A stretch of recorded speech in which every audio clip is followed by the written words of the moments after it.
भक्ति सन्ने बढ़ेलो।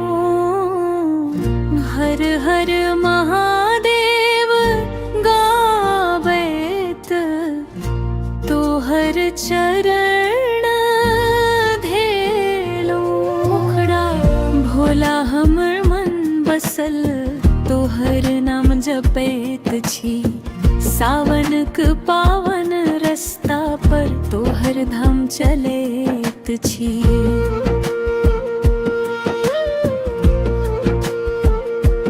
डमरू केर मधुर सुर बाजे,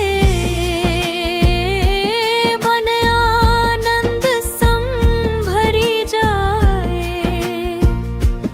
दया करिह हे भोले बाबा, जीवन सुखमय बनी जाए।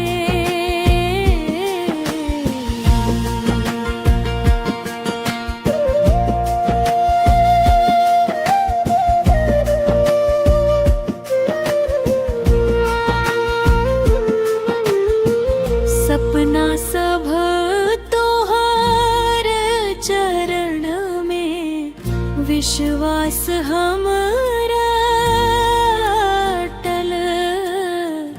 भक्ति के रई दीप जर रेत, रहूं सदा संग अचल। मुखड़ा भोला हमनम बसल तोहर नाम जपैत छी। सावनक पावन रस्ता पर जय भोलेनाथ कहैत छी।